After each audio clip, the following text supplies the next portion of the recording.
Alright, so far in this book, we have gone through the first 5 chapters. The plan for today, just so you know, I'm going to go over chapter 6 on how to script the DOM with JavaScript.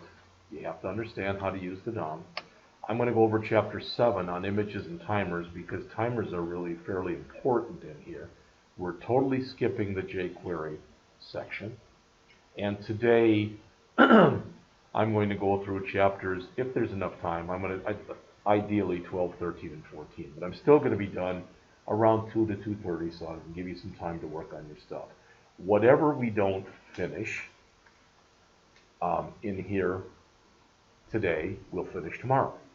Then starting Monday, if you get a chance, please try to take a look at 17 and 18. All right? Because there's a different way of looking at things, and it's stuff we had not talked about at all last semester. All right? So, let's jump right into chapter 6 then. Chapter 6 is the DOM. Hopefully you remember the DOM is the document object model, and when you go in and you create a web page, basically the stuff, the items that are on there are saved to the document object model. And what the document object model is it makes it possible for you to programmatically manipulate anything on a web page that has a class or an ID associated with it. All right, that's the simplest way that I can put it. So, as it says, we'll look at some scripting concepts, talk about the node interface. Now this node has nothing to do with Node.js that we're going to cover later. They just happen to call them the same thing. All right. These methods of the document and element interface, you know some of these. Again, and we've talked about some of the rest of them. The properties, this isn't anything that you have to memorize, but it's something that if you need to, this should be your go-to. So if you have any issues with the DOM, okay? Then as you can see, they've got an application. It's a frequently asked questions thing that they put in there. All right, we're probably not going to look at that much. How to script forms and controls. All right, you know what forms are. I think that everybody in here could write forms as well as I can write forms. But this is how to be able to script, as it says, with these particular objects. Then there's a registration app. And finally, we'll look at how to modify the DOM. All right.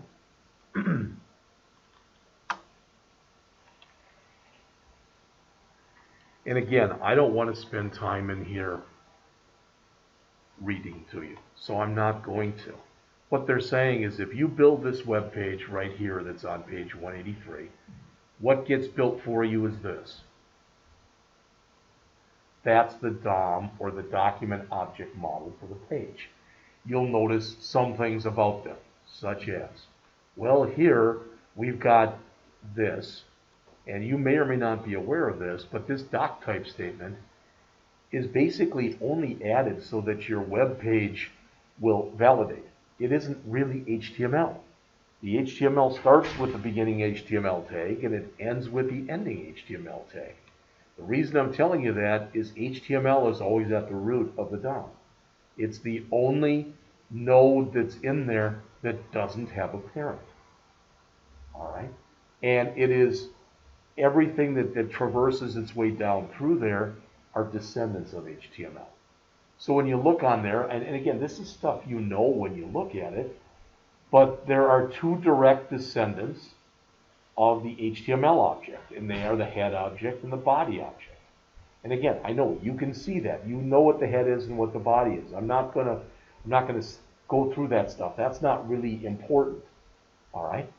But you can see that the head object has a title object.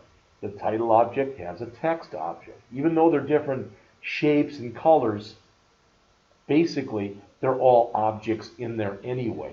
Now you'll notice that all the text objects that are in there and the one input object that you see under form, they have nothing underneath them.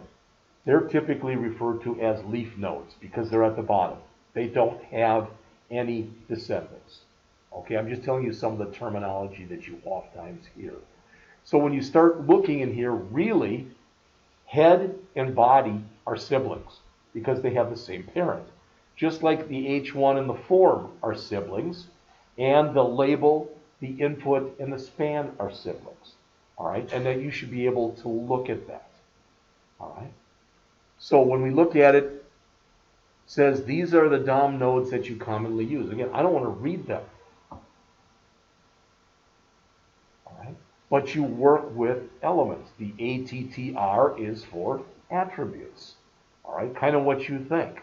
And as it says, the text for an element or an attribute is text, and it doesn't have a child. All right. So as we work our way back up here, again, this gives you that. I don't think there was much on the previous page because I'm trying to be complete here, or as complete as I can be. Now, you can go out to w3.org and you can find the DOM core specification that they talk about out there. Not real nice reading. You know, it's written by technical writers, so it's just very dry, but there's nothing wrong with it.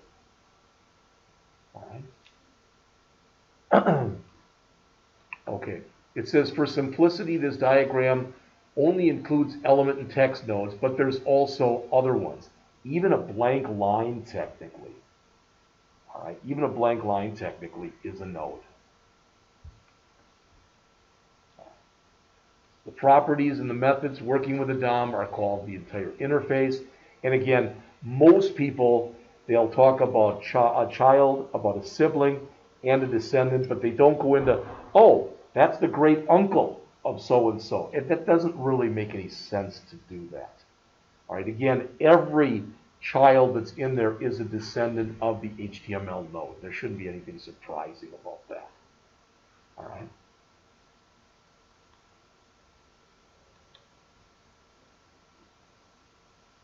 And when you're looking at this, yeah, you know, because I've had, oh, don't do this. This is what I did. Yes, thank you. This is, I've had people in the past say, some people love these books, these Murok books, some people hate them. All right? And I'm not going to lie to you. The main reason we use them is me.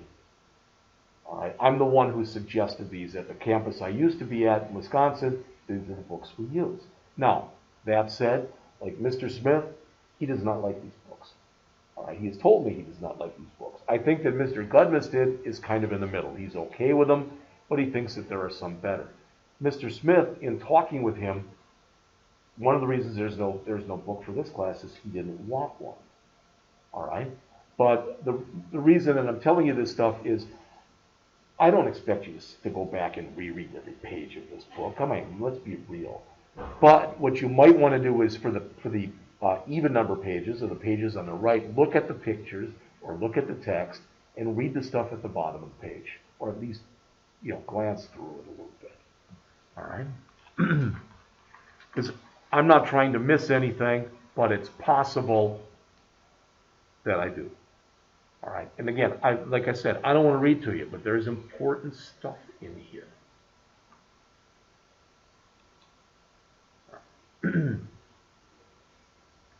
Now, it says here, this table that we're going to see on the next page describes 7 of the most useful properties for working with nodes. Well, what does that mean? 7 of the most used, that means there are other properties. These are the ones that you're going to use the most often. All right, so let's take a look. All right. You should now all be able to take a look at at that picture of the DOM we just looked at and figure out for any node who its parent node is, and for any node if it has child nodes. All right. Now, again, why is this stuff important? Because it is a way that you're going to be able to programmatically, using JavaScript, manipulate anything on a page. All right. We have talked about first child.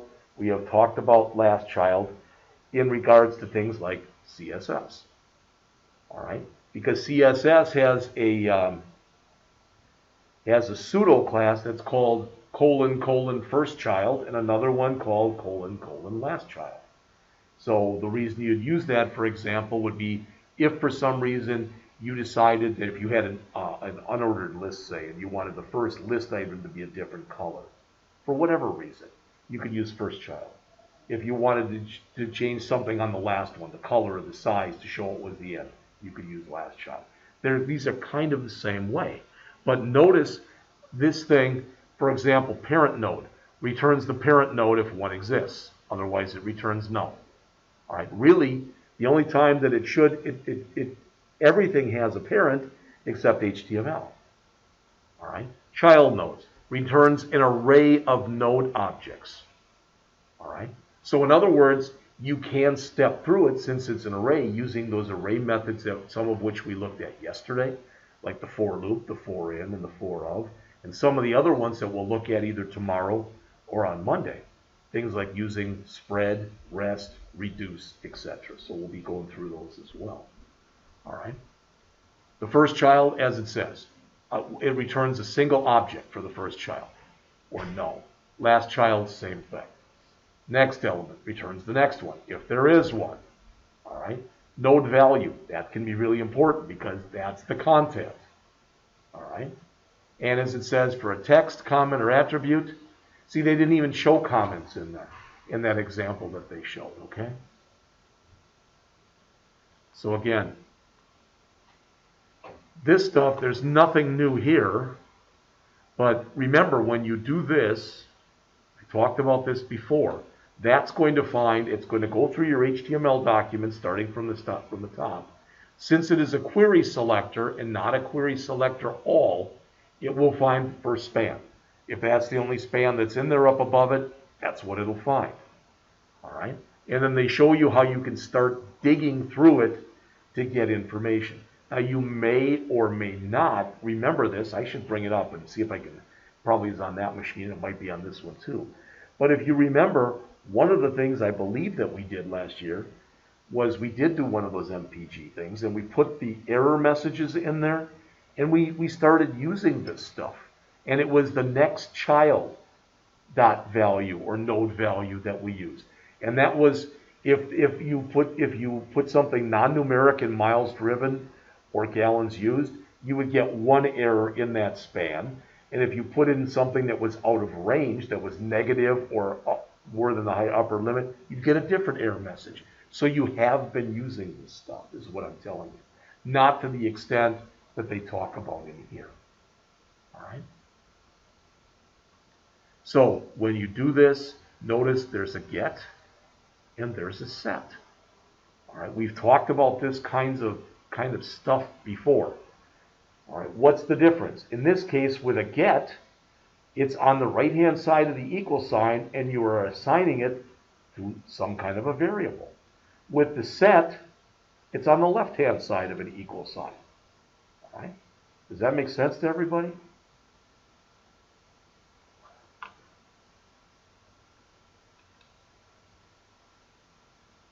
The methods of the document and element interfaces. So now they're digging their way through in here, so to speak. All right, we'll take a look at these examples. First one actually uses the document.querySelectorAll. The second one is similar, but for document, they've replaced document basically with the $sign. So they have gone in and they have made an alias for it.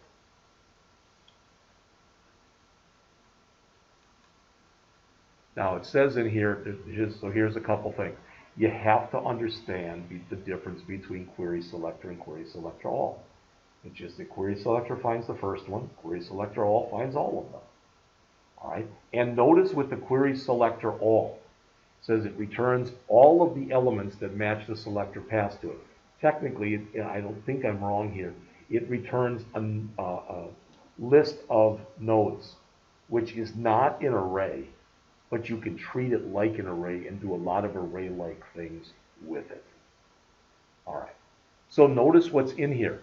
Again, I'm not going to read this to you, but you'll notice there's getters and setters.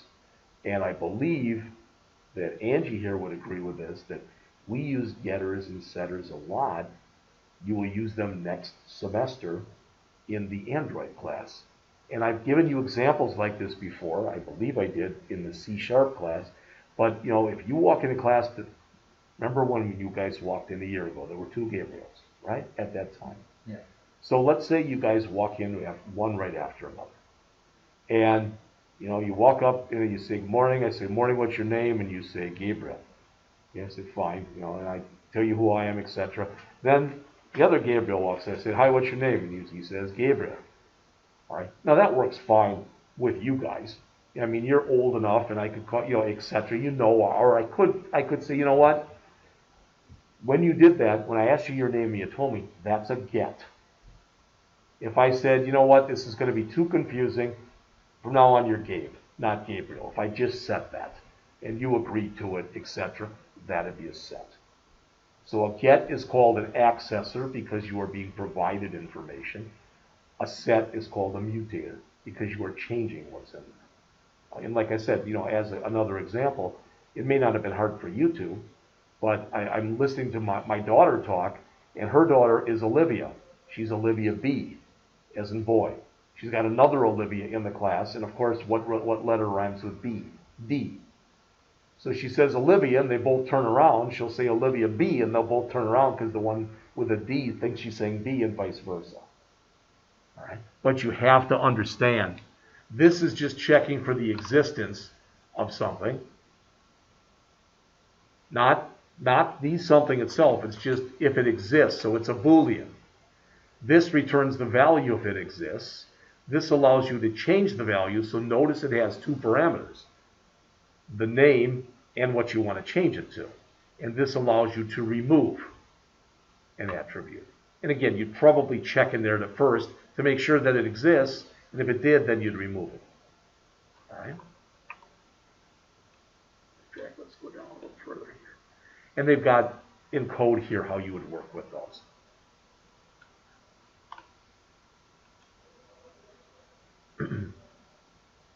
All right, the properties of the HTML DOM specification.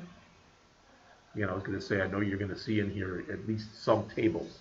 So that's if you go out there, you'll find really in-depth explanations of the stuff that's shown here.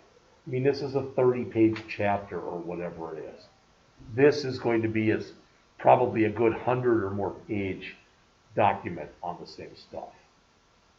All right. So they say typical properties available in the DOM spec. So where it says all, what that means is any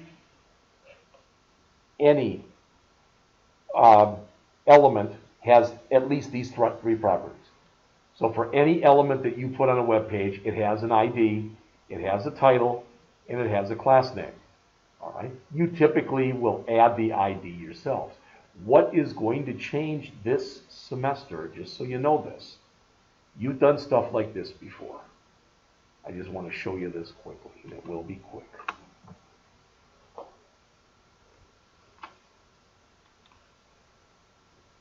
You've done stuff like this where you come in and you say, whoops, you'll say like form, okay. I won't even put the get and the method, etc. We don't care. But you've done stuff like this where you'll say label, all right, for equals name,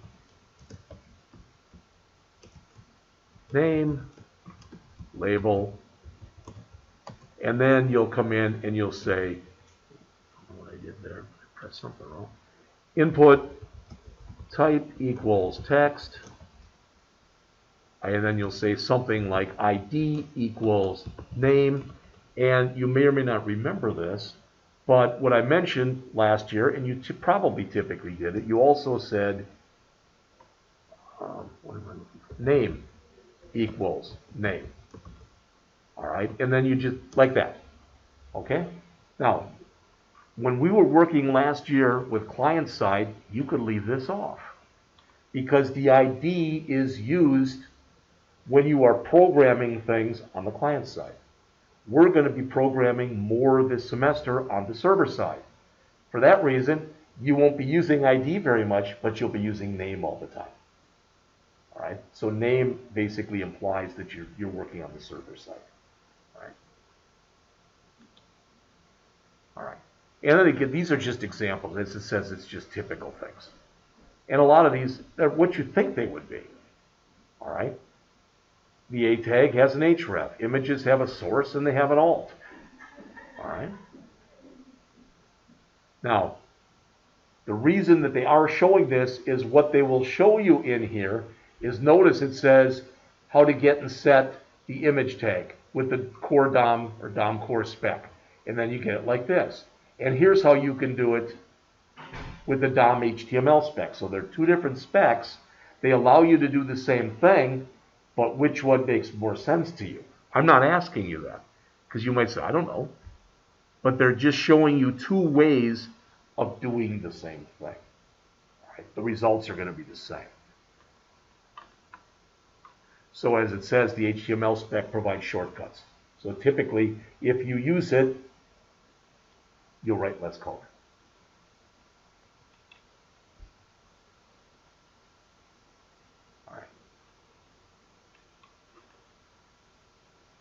All right, you look in here and you see class list.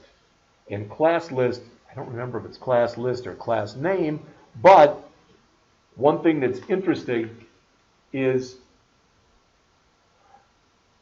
class has a special meaning in JavaScript.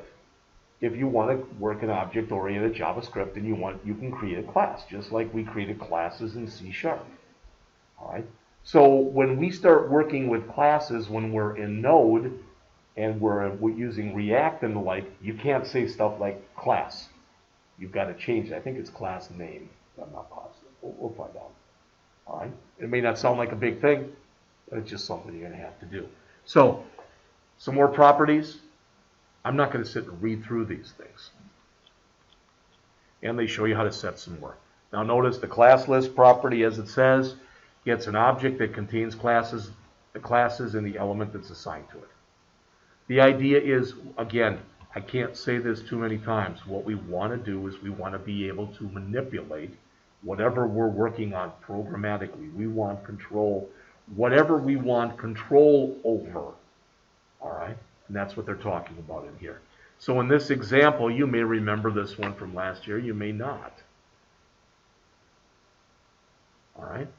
And the idea is when you click on the minus sign that you see up there by what is jQuery, all right, then it's like an accordion. The description there will go away. And anytime you click on a plus sign, it'll open it. The plus will change to a minus, whereas the minus changes to a plus. But when the plus changes to a minus, it will show you the stuff underneath it. All right? And the HTML for this isn't much. I mean, this is all stuff, I think you could all write this with no problem. All right? What's a little different programmatically is what's in this file right here, the FAQ.js file, which I believe they show next. No, they show the CSS next. I'm not going to jump, we've talked about CSS before, so. This is what you're going to have to start looking at, and it's going to have to start making sense. Now notice it says the event handler for a click event. What that means is that comment that you see at the top, since it says the event handler for a click event rather, that means that somewhere in your code you're going to have to add an event listener for a click event. Does that make sense? Because again, I believe we talked about this in the C# class. You can make a beautiful interface. It can have buttons on it and whatever, but you can click the button when you run it, but if you don't have any code associated with it, nothing will happen. Same kind of thing here. Now here they are setting up an event listener when all the DOM content has been loaded. All right. The other thing to realize is when you're working with this stuff, by and large, every element that you work with has an event associated with it. You can pass it. If you do need to grab something out of that current event, you pass it like this. And I think we mentioned this yesterday. A lot of times it's just called E. Some people use the word event. It doesn't really matter. The prevent default, by now, as it says here, you should be able to understand what it is. It says cancel the default action of the H2's child. All right? And again, not always, but most often this is used to say, hey, if I click on a button but I don't want to go someplace, call the prevent default to keep that from happening. All right. They do a pretty good job in here of actually going through and documenting everything that's in here. So as it says, the first statement here creates an array of H2 elements. The for of loop goes through it as it says it's executed once for each element. So what it's doing is it's saying when you click on this H2, this is the code I want you, or not the code, this is the text that I want you to show when you do that.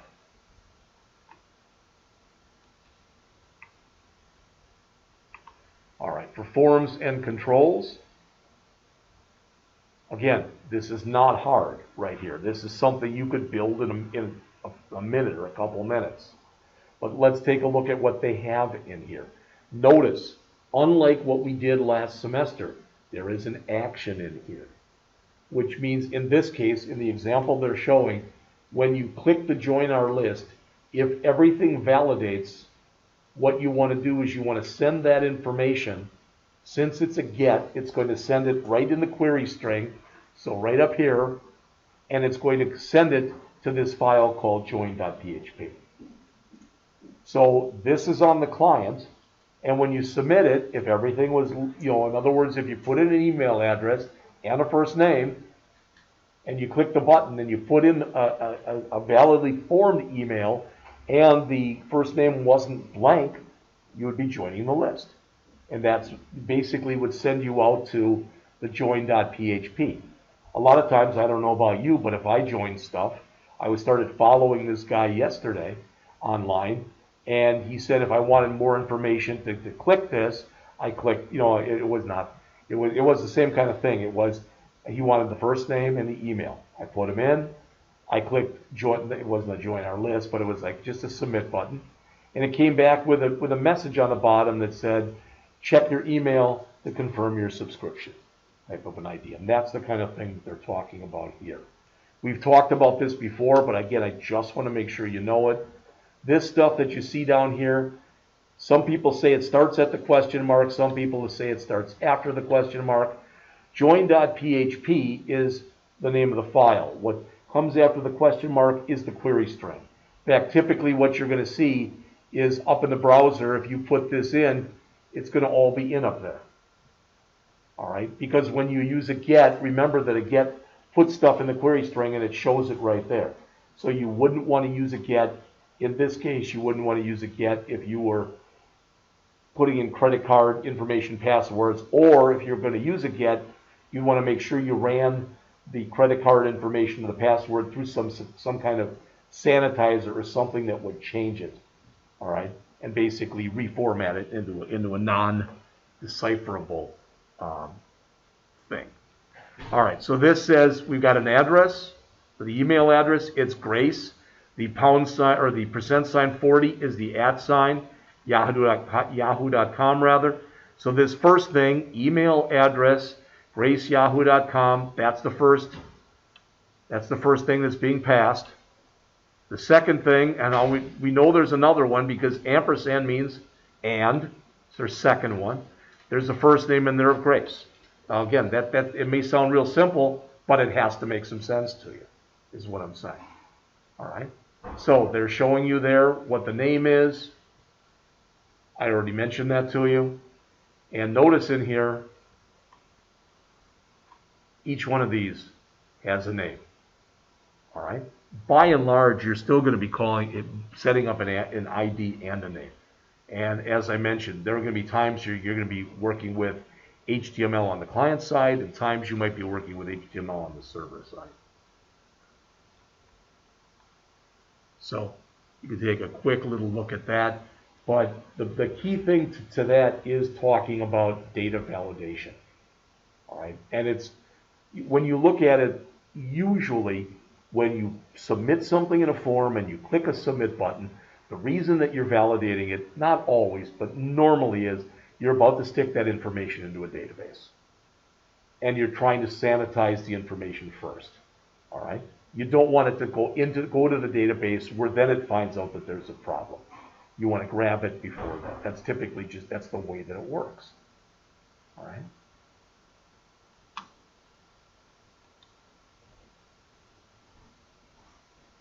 All right, so this is going to talk about the individual type of form elements. You'll notice, yeah. almost anything where you are inputting information is going to have a value property.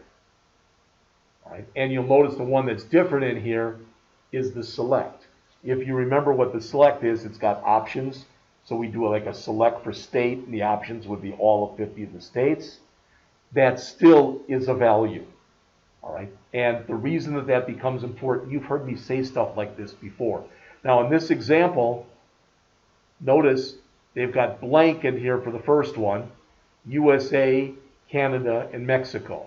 Well, you could check if they didn't fill one out, it would be blank. So you could check, and if it was blank, you could refuse to let it go through. And I've even mentioned this to you, that a lot of times, if this were the 50 states, at the top you'd see something like, please select the state. And people could, again, write code in there that would check for the option that was selected, and if the option you chose was please select the state, you didn't select one. And again, the reason for doing that, you probably have heard me say this before, but the main reason for doing that is if you don't put something like that in and you don't check, you're going to have a lot of people who are silly, foolish, dumb enough that they're not going to fill in a state, so it's going to default to Alabama, which is the first one in the list. All right. So here's how you can go in with JavaScript and you can grab that information that's in there. So notice what they're doing. This code that's here, there's really nothing that's there that should surprise you. All right? And personally, now, and it is a matter of personal choice, there's nothing wrong with this, except I'd use 3 equals. I'd use 3 equals there. All right? And here, where they've got country, I would have made this, probably at least, I would have made that a switch statement. All right? There's nothing wrong with the way that it is. You could do it the way that it is. All right? Here's, as it says, this is setting all to nothing. Okay? So, the name and IDs of these controls should be set to the same value. Really, about the only time that's not going to happen is if you're working with a group of something, like a radio button group. All right, then that might be a little harder to do. All right.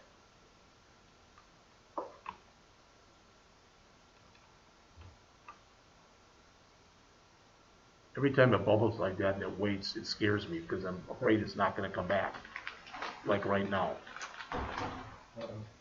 This is not good. It shouldn't be doing that. I don't know why it is. So. All right. So again, these are the radio button and the checkbox. All right.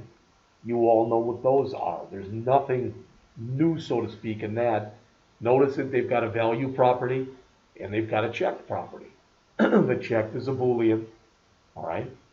And most of the time, what I have seen is, notice how they defaulted there, the contact method to checked. See that? That means that one of them is checked right at the beginning. So you don't have to worry about checking then to see if something is checked or not checked. Now, for checkbox objects, it's possible you want nothing checked. All right?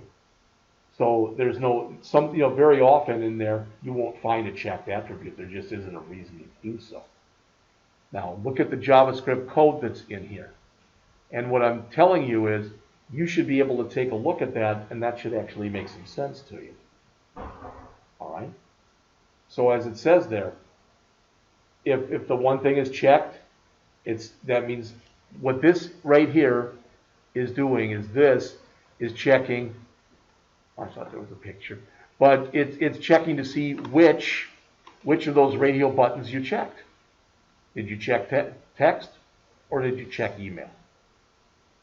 All right, and again, just as I mentioned before, this could be a switch just as easily. And again, I'll leave that up there for just a second so you can give it a read. But the stuff isn't new here. What is new is this. Last semester, if you were writing a form and somebody totally screwed it up, who cares? Nothing bad happened. But typically what happens is there are people who either A, disable JavaScript from their browser, or B, try to go in and maliciously do things they shouldn't do. That's one of the reasons that you validate on the client side. on yourself. That said, because of the fact that either A, people can disable JavaScript, or B, they can find ways around certain things, typically when you send that information to the server, the first thing that happens is it runs the same checks you just ran on the client. All right? And that the whole thing is if for some reason you send something to the server and it got through, but for some reason it's bad and it gets sent back to you, that's a round trip. In other words, it went the whole cycle. It went from you to them, from them back to you again, type of an idea. All right? And you should try to write your code so that doesn't happen. All right? Nothing is foolproof, though. All right. How to use the methods and events for forms. So things like submit. All right. 2 methods commonly used for forms. You should have no questions anymore over what submit is. All right. But remember, we were on the client side. You press submit, not really much happened. Your form might have cleared out or whatever. You might have seen some stuff up in the query string, but now we're saying we're going to send it someplace. What I'm hoping we're going to be able to get to in here this semester, I may have told you about this earlier in another class, I don't remember. But as an example, I want to set this up so that not only are we going to have a simple little e-commerce site for each one of us, but you are actually going to be able to make transactions. Now, that said, not real transactions, but PayPal creates what's called a sandbox. And it's like little kids play in a sandbox. It's the same thing. You can actually generate orders and stuff in the sandbox. Why would you do that? Because if you wanted to go full throttle with this and even be able to send somebody back a receipt or whatever, you're able to do that. So you can go through the entire process. And the reason for saying that is that whole thing gets kicked off when you do a submit and you do it successfully. All right? And depending on the complexity of a site, you may get to one place, you may order on one thing, on one form or whatever, and once you order, it may push you someplace else. I know, for example, when I get something from Udemy, and I go and order it, it puts it in a cart. Then I've got to go back into my cart and change and add some stuff. And since I've got a bunch of stuff pre-selected in there, what it does is it then comes back and it'll ask me just what that 3-digit number is on my MasterCard in the back, and or it'll ask me like my zip code or something like that. All right, but you should by now understand submit and reset. So if you press the reset button basically to set everything back, it says to their starting values, that's fine. It's really to their defaults. All right, whatever you defaulted it to when you made it. By now you should all understand focus and blur. I've gone through examples of that. So you should understand what happens when something gets the focus. All right, when something leaves from one thing to another and a blur runs. The reason that that's important, and I think I've mentioned this before, probably in the AWD 1000 class, you literally can keep somebody stuck on a field in a form until they put in what you want them to put in. All right, so if you ask somebody for a number and they put in blank or non-numeric and they go and they try to click on another field or tab to another field, that means that what? A blur is going to happen there. You can check in the blur, and if for some reason it's unacceptable, whatever they put in there, you can set the focus back to where they just were. All right? All right. As it says, 3 methods that are commonly used with controls. So we talked about the first 2 already.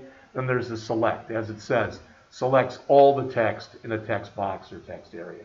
Those events, you can look at them. I'm not going to read them off to you. Again, the one you're going to use the most often without focus and blur will be click. All right? But if you've got a drop-down list, you want to make sure that every time you change a different element, so if I go from Illinois to Missouri in my state, a change event just took place. All right? And again, they show some examples of this, and hopefully it makes at least some sense. All right? To me, in some ways, what we're doing now is kind of a different, I don't know if you've ever heard of the term paradigm, kind of a shift in thought. Because what we did last year was we were just caring about the client. It's like we're just caring about us. All right? But we're not able to go very far, but we care about us. Now we want to do the whole thing. Yeah, we want to be the client so we can try to do something, but we also want to be the server so we can say whatever it is you tried to do, it worked or it didn't work.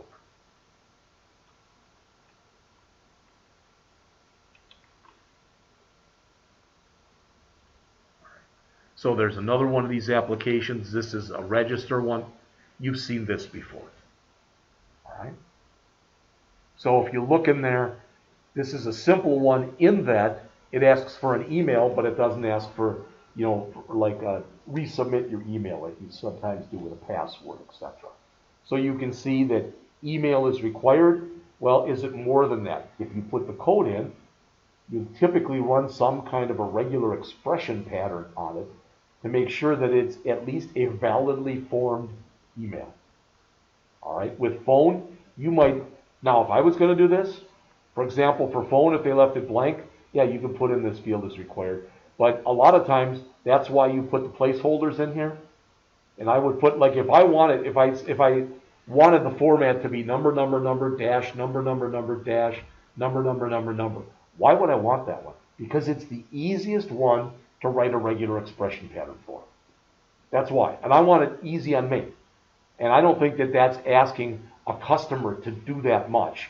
I can even, if I need to, I can pre-fill the field in those dashes can be in their format. All right. But I want to make it as hard for them to screw up as possible. All right. The drop down, again, we've talked about the radio buttons now and this. Now notice on this, the terms of service, it is a checkbox, but you are not going to allow the user to go on until they check it. You probably have all seen something like this at some time or another. So again, they show you the code. That's the HTML. And again, what we're more concerned with in here, as they mentioned, is the JavaScript. All right. So notice again in here, we have done this in the past, and we did it with our document.getElementID. This is the same kind of an idea. This is saying that the $sign followed by, in parentheses, a selector, we're going to be able to use that so we don't have to say document.querySelector. So in other words, by doing this, we are taking this right here and we are replacing it with this. And again, that just has to make sense to you. So, well, do you have to do that? No. But you're going to do a lot more typing if you do it the other way. All right. And we used getElementById before because we were always looking for one. But we may be looking for multiple. And that's why they've set it up like this. All right. All right. I'm just trying to look in here for stuff that I think you wouldn't be able to understand. I don't know if there is anything. Notice that if it's empty, you're setting the text content. All right? And that would be like the span that we did when we did our miles per gallon program. All right? And if it's not, but all they're checking for the email in here, if you notice, is it empty? You'd want to do more than that. It's either in the next chapter or the one after it. We're going to talk a little bit about regular expressions. I know we've done a little bit on regular expressions before, but it's something you have to be able to understand. Right? And they go through all the other things that are in here as well. I don't think there's a lot in here that you wouldn't be able to look at and understand. This is putting those asterisks in. All right. So you're making sure that when you reset the form, that you know what's, typically those will be the things that are required or whatever. And notice we're adding again. There's where we're adding an event listener that says when all the DOM content has been loaded, all right, this is what we want to do. So in other words, what this says is for something that has an ID of register, add a click event to it so that when you click on that, whatever that thing is with that ID is, you'll call this. All right. Same thing with reset. So we've got a register and we got a reset form.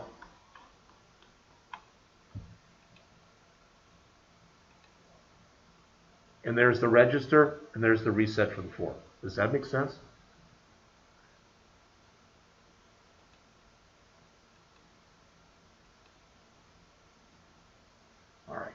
So how to modify the DOM. What's really cool about this is a lot of times what you'll see is people will have empty divs on a web page. Nothing, just div, maybe an ID, a class or whatever, and then div. There's nothing inside. Why? Because by using the DOM, you can write anywhere you want to a web page. You can change anything that's there in a web page and replace it with something else. You can remove anything that's on a web page. All right? And that's what they're talking about in here. So if we take a quick look, notice create element, create text node. What's the difference? All right. This creates a node. This basically is what you're going to fill that node up with. All right. Append, insert before. There's going to be a bunch of these things and some more that we're going to end up using when we do this stuff. All right. And they're showing it here when you click. Notice you'll be able to immediately add stuff. Again, it's instantaneous. That's the key thing about this. You make a change and boom, you see it right away.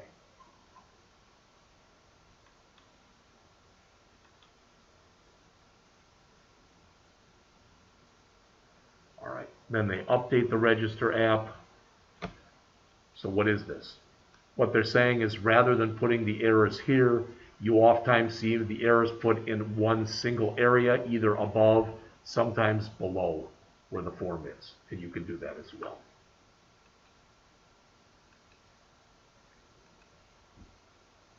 All right. Let's start on the next chapter. Give me about 5 minutes, and then we'll take our first break. All right. This, we may even be able to finish this. First of all, it's a very short chapter. But I want to make sure, I don't care about this working with this image element. It's not that it's not important, but I just want to concentrate on the last 5 to 10 pages in here, and that is the use of timers. All right?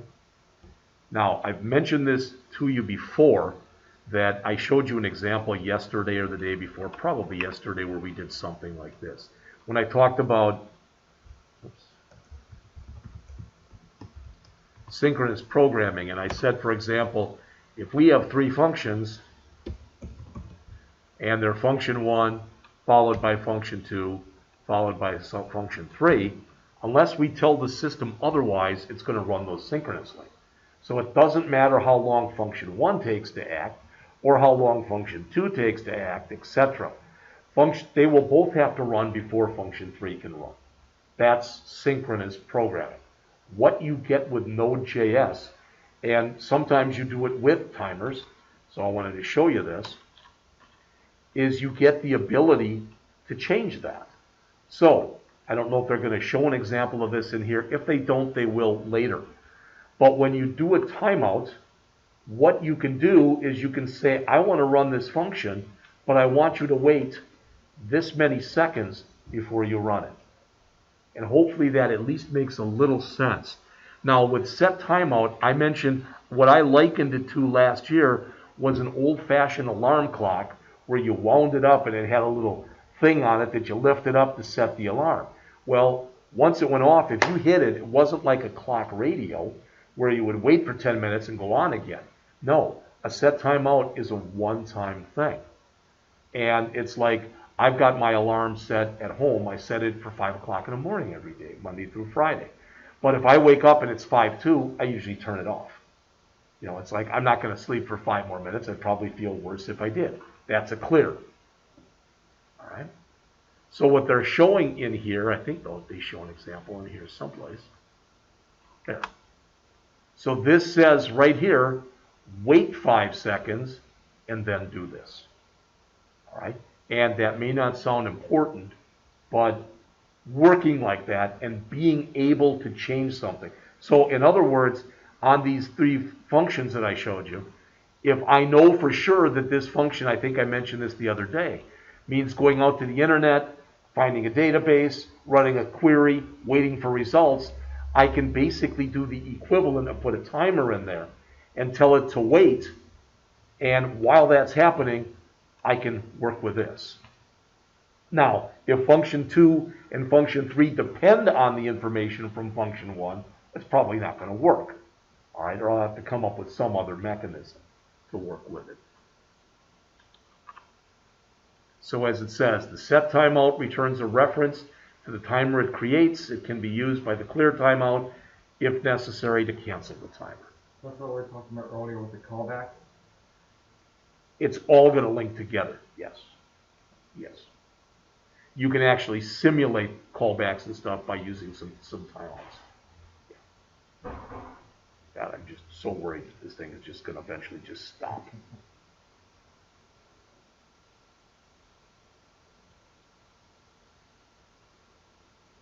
Like maybe now. Oh, you jinxed it. No, I'm not trying to jinx it, but this is what happened yesterday. All right. We're not done with the chapter yet, but it is 12:59. What I'm going to try to do, I have no idea if he's in the office, but I've got a contact at Muroc. I'm going to ask him if by any chance they actually have a PDF that I can have. Not this, but a PDF. And I'm just going to show him this and tell him it happened again, even though he gave me a new code that I put in yesterday afternoon. All right, so let's come back at 1:15, please.